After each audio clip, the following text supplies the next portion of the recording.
so this is the installation video for our Keltec ST50 bolt trip kit, which is these components here. The things you'll need for this install are a T25 star bit. We've seen maybe 5 P50s with hex screws here, so please look out if you have hex screws instead of these T25s. Apparently a couple of them randomly went out the door. Please don't yell at us about that. Next, you'll need a 2.5mm hex key and your 16th inch hex key that should have came with your kit. So the first step to this install is you want to make sure this thing's unloaded. So drop your magazine, do a quick chamber check, make sure you're empty, we're good to go. The next step would be to take your T25 and take these 2 screws out.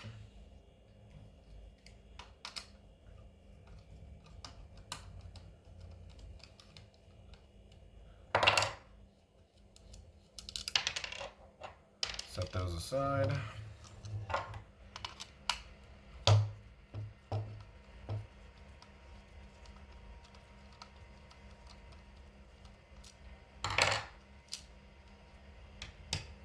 Okay, so the first thing you're going to want to do is remove your whole bolt assembly. So you're going to want to pull back on that little black tab there, push up on your bolt, the whole thing should come out. Just be careful, if you lost your snap rings on this end, this thing will jettison itself out. So just be aware of that when you're taking it apart. As long as yours are still on there, it should stay together just like this. Okay, so once you have your bolt out, set that aside. You'll need this piece from the kit, which will replace this piece on top. So we're going to take that one off. Your 2.5mm Allen key. You'll take the back one out first, which holds in your firing pin. So what you want to do is hold your finger over the firing pin as you're loosening this. When you get to a certain point of looseness, it'll let go of that firing pin. If you don't have your finger over it, it'll send that across the room as well. So see how that's under spring tension? You're gonna let that out slow. And get this screw all the way out. Set that aside. You can take your firing pin out. There's a little spring that's with it. There, you can't see what I'm doing. Anyway, set that aside.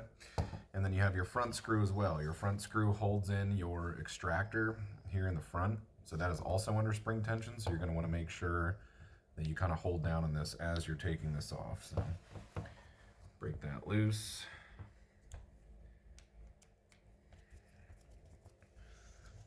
Get it the rest of the way so you can see.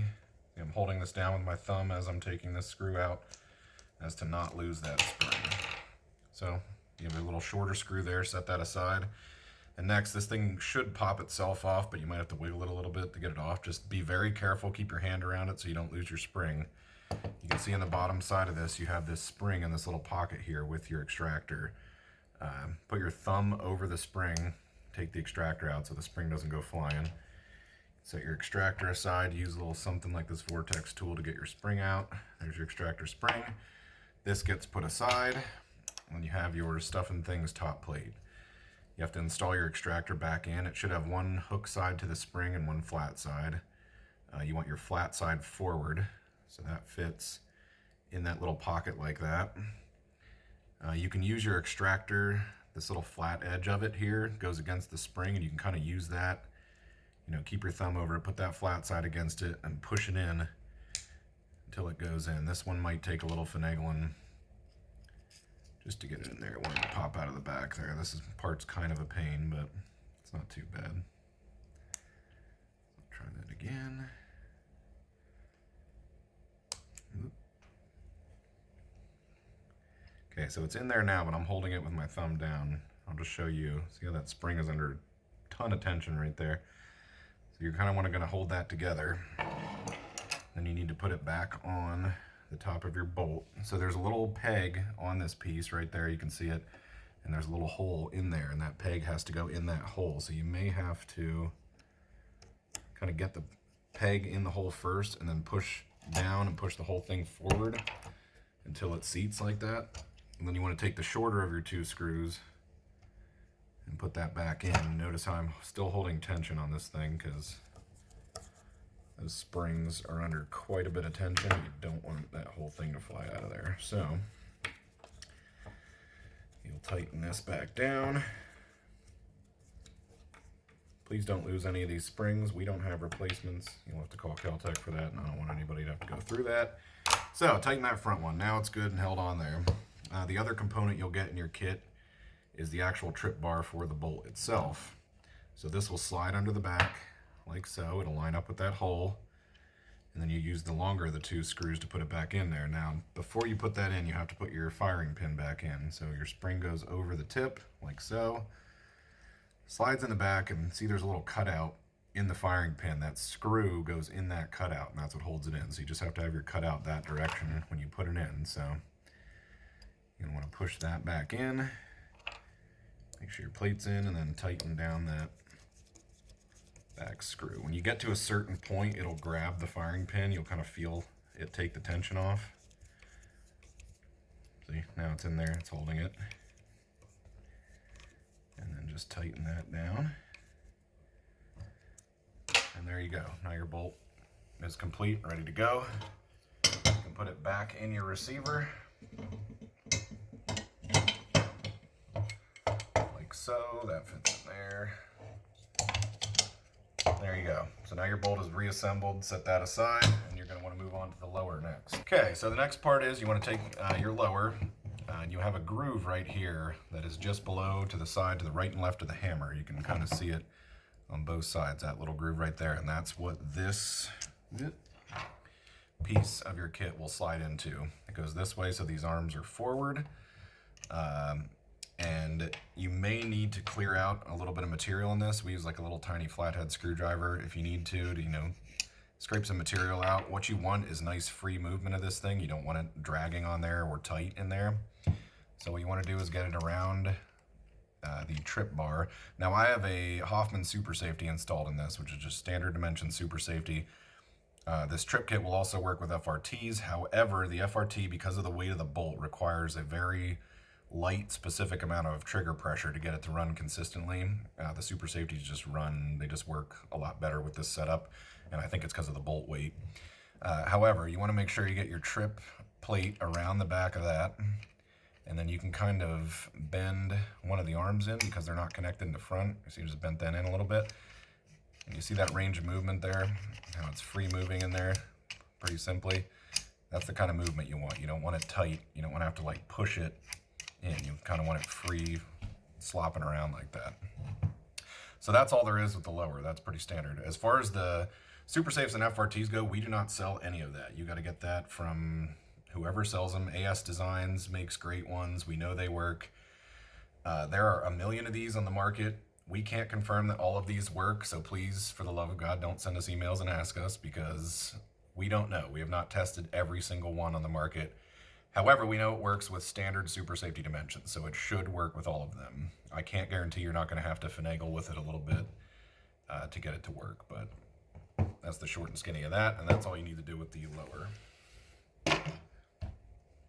Okay, so the last step is putting this whole system back together, and you'll also notice that your kit will come with one of these new charging handles. Now, the reason we had to go with a new charging handle and your old charging handle, not that it won't work, however, the issue is when you add this little bit extra length for this trip plate onto your bolt, now the bolt with your existing charging handle hits the inside of this space on the first run of charging handles, and it will knock it loose, and it will make this thing reciprocate in your face, which you do not want. So that's why we're sending the kits with these charging handles. Plus, these charging handles are a lot better. I mean, you can pull them from either side. They're ambidextrous now. They're amazing. So that's why it comes with this charging handle. This is the charging handle you want to use with this trip kit. Otherwise, you'll have a charging handle reciprocating in your face.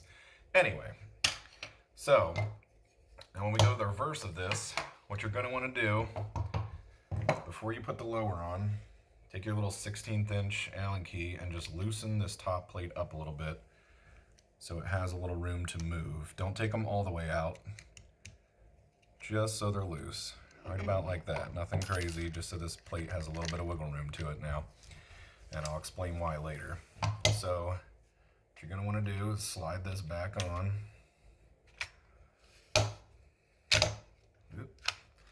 There we go, we have it together. Now, what you'll see in here, see how that trip plate, go forward.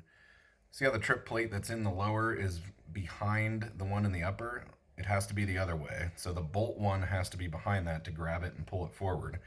So what you can do, that's why I loosen the top plate so it has a little room to pivot. Now once it is, you can grab this block up here to pull that back, and you'll see how now that goes behind the trip bar, and then you want to pinch it together. Now you can see that that is grabbing that little bar right behind it. Okay, so now you have that together. The next thing you're going to want to do is put your charging handle back in, and I know this is a weird order of things, but now because you have this plate here, you can't move the bolt head down enough. If you tighten all this down, you wouldn't be able to move the bolt down enough to get the firing or to get the charging handle in. So now you have to do it when it's apart. So we'll take the bolt up a little bit, push it up just enough, and we can still move that behind later. So now we'll slide our charging handle in. There we go. Make sure it's all the way clipped. It won't go over top of the barrel if it's not all the way clipped around this little latch there. So make sure it's fully forward. It should go over top of the barrel. And then once you get it in, you push that bolt down, push your clip down, and now your charging handle's in place. Sometimes when you first get them, to fully seat this bolt, when you have it all the way forward, might be a pain. You can hit on the bottom of this bolt with a hammer, just tap it lightly. It should snap right into place, no issue. So now your charging handle's in, but you can see that got in front of that again. So what we need to do is pull the bolt back, pivot this up a little bit, pull the bolt back so that gets behind that, pinch it down. There you go. Now we're behind those arms again, and I'll hold it together. And then you're going to want to put your T25s back in place.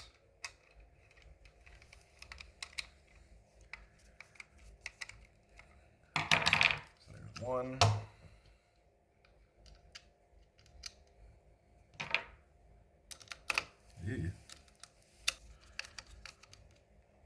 There you go, those two are in, and now the last thing you're going to want to do is retighten down this top plate. This is also a good practice just for installing the kit anyway, is just loosening this top plate up. Some of them fit tighter than others. Get it nice and tight, you don't have to kill it. Just nice and snug. Now your whole assembly should be together. Take a quick look under here, make sure your bolt arms are still behind this catch plate. So you can see when I charge it, as it comes forward, it hits that forward. So just give yourself a quick function test. Make sure the trigger's working as normal. Put it in that mode, hold the trigger down and test. There you go. So, that's all there is to it. Happy shooting.